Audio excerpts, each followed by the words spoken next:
That's Russian warplanes striking a cluster of apartments next to a hospital and people lined up for medicine at a pharmacy. It's like a hell. We don't know what to do. And the United States and NATO say Russia has accelerated its use of cluster bombs, the weapon of choice to massacre civilians. See, these things ignite before a striking ground to spread more fire and spray more shrapnel the length of several football fields to kill, maim, and burn people. But many of the people of Russia may have no idea any of this is happening because Vladimir Putin controls the flow of news in Russia. And he just dissolved the remnants of what independent media there still was. And he is selling his invasion to the Russian people by feeding them the following three big lies. Lie number one is that the United States somehow controls Ukraine and installed neo-Nazis to run it because the United States wants to make heroes out of the people who fought on the side of Hitler. We are fighting against neo-Nazis. Neo-Nazis, the neo-Nazi units, neo-Nazis opened fire. Lie number two is that the neo-Nazis the United States installed to honor Hitler in Ukraine are now brutalizing and holding the Ukrainian people hostage. Neo-Nazis who were torturing, neo-Nazis treat their own population even worse, they were inhuman to the local population. And lie number three is that the neo-Nazis the United States installed in Ukraine to honor Hitler are now threatening to attack Russia with nuclear weapons. Threaten us with nuclear weapons as well, as it was happening recently. And should any Russians see any signs that the Ukrainian people are resisting the Russian occupation, here's how Putin explains that. Brainwashed by the Nazi propaganda. Well, Senator Marco Rubio said, "I wished I could share more, but for now I can say it's pretty obvious to many that something is off with Putin." That "wish I could share more" part appears to be a reference to his access to classified intel on Putin.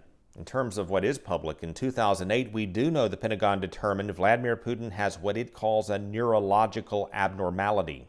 And he's attacked hospitals and schools for years and has had a hand in massacring civilians from Grozny to Aleppo.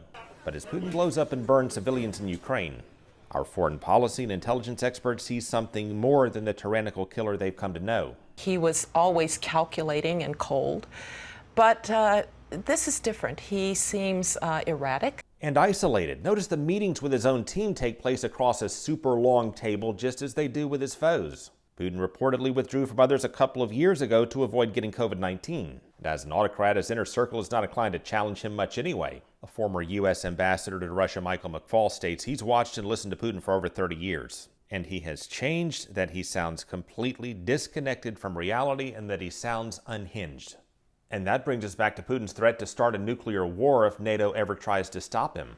And to those who say that it makes no sense for Putin to destroy the world because he'd be destroyed too, consider a sociopath lacks conscience, and that Putin might think a world in which he does not prevail is not a world worth existing. He thinks like someone who wants to be a great historic figure like Catherine the Great in Russian lore. So in summary, we're dealing with a tyrant who our government believes has a neurological problem, who has delusions of grandeur, with a long history of massacring civilians, who created a make-believe world of Nazis with nukes to invade another country, with broader interest in taking much more than Eastern Europe, who insists he'll destroy the world if we try to stop him, who happens to have the power to do it with the world's largest nuclear arsenal. If we push him too hard, he could feel cornered and then lash out by invading more than Ukraine or using chemical, biological, or nuclear weapons. Or not push hard enough and he could feel emboldened to invade more than Ukraine and maybe use chemical, biological, or nuclear weapons. We judge Lincoln, FDR, and JFK as greats by how they dealt with dire challenges to our nation in the 19th and 20th centuries. And here we are now at another flashpoint in history in which we will all be judged by how we respond to this challenge of the 21st century.